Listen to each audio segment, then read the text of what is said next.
If I'm not wrong, because I don't know too much about The View, but I've seen definitely like some controversial clips online or on YouTube. Yeah. That's a primarily liberal audience. I tried to turn that job down. Are you serious? Multiple times.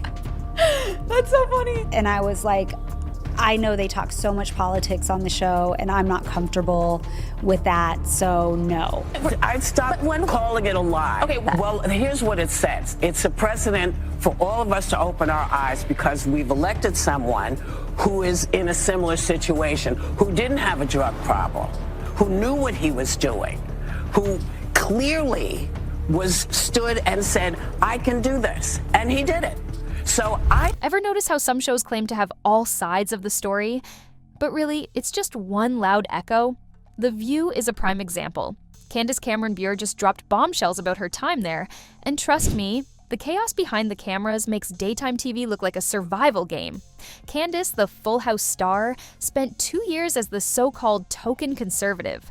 Basically, she was the guaranteed target. She didn't even want the job. Turned it down multiple times, but the producers promised her light, fun chatter, plus weekly flights from LA to New York. Tempting, right? Only problem, it was all a setup. Behind the cameras, politics ran wild, gossip was weaponized, and her role was less about conversation and more about conflict. What they pitched as fun TV turned out to be a daily lesson in navigating a political minefield. I tried to turn that job down. Are you serious? Multiple times. That's so funny. And I was like, I know they talk so much politics on the show, and I'm not comfortable with that, so no. And then they came back and they were like, we're actually switching it. It's going to be more pop culture, more evergreen topics. We're not really going to talk about politics that much. And it was like, okay. And then I was like, well, I live in LA and I'm not moving to New York, so no. And they said, we'll fly you back and forth every week. We'll pay for the tickets every week. The biggest open door. They just kept upping the ante. Like everything I tried to say no to, they had a solution. Then Trump's name hit the headlines and ratings went through the roof. Suddenly, light celebrity chatter, gone. The show transformed into a non-stop political battlefield, and Candace was stuck right in the eye of the storm. If you've ever tuned into The View, you know the supposed setup. 5 women, 5 viewpoints. Reality check, usually 4 liberals ganging up on one conservative, forcing her to defend herself every single episode. Even when Candace got a word in, it was drowned out by shouting and audience applause for the other side. Balanced debate? Please. It was more like a seesaw with a sumo wrestler on one end and a toddler on the other. If I'm not wrong, because I don't know too much about The View, but I've seen definitely like some controversial clips online or on YouTube. Yeah. That's a primarily liberal audience. Oh yeah, it is. That whole show started and it's called The View because it's supposed to be 5 different viewpoints. Yeah. Yeah, it's pretty much one viewpoint. That's what I picked up. Yeah, there's usually like one token conservative. So I was that conservative for 2 years on this show. But going into it, you knew that you were going to be that kind of token target. Yeah. Candace revealed she spent up to 4 hours every night prepping for 80 possible topics the next day. Imagine a test where every question is a surprise. Now add national TV pressure.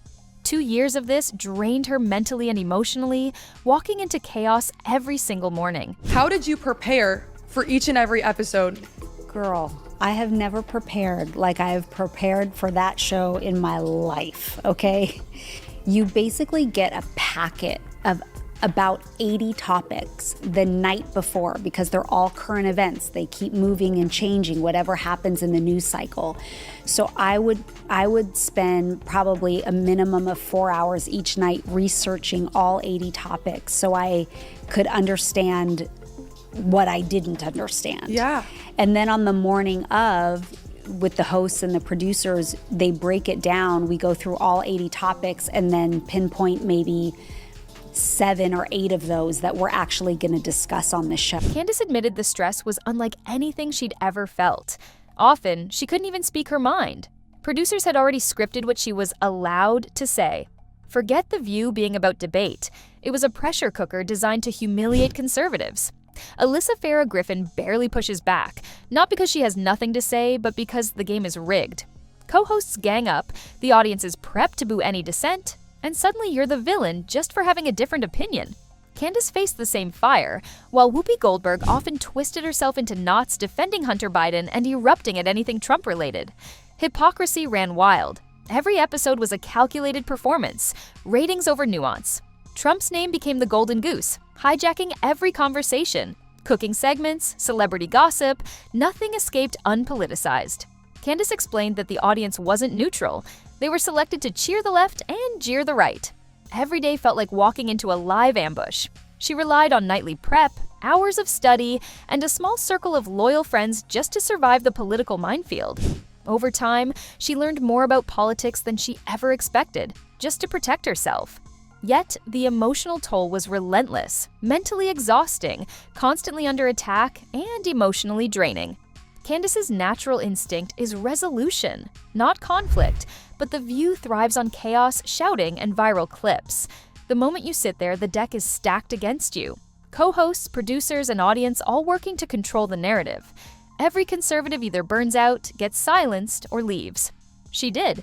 In the end, Candace walked away. She loves talk shows, but this wasn't one she could thrive in.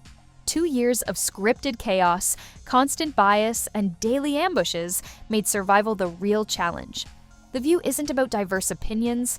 It's a political echo chamber disguised as daytime conversation. Conservatives aren't there to be heard. They're there to be tokenized. So the question is The View salvageable, or is it permanently lost to partisan theatrics? One thing's clear. Until the format changes, anyone with a differing view will always be fighting an uphill battle. So there you have it. The View isn't really about debate. It's about drama, ratings, and controlling the narrative. Conservatives aren't there to be heard. They're there to survive. Candace Cameron Bure survived, but at a cost most of us can't imagine. If you want more behind-the-scenes stories, hot takes, and honest breakdowns of the shows and culture shaping our world, hit that like button, subscribe, and don't forget to share this video with someone who needs to hear the truth. Stay tuned, because we're just getting started, and the real stories aren't coming from the network. They're coming from people brave enough to speak up.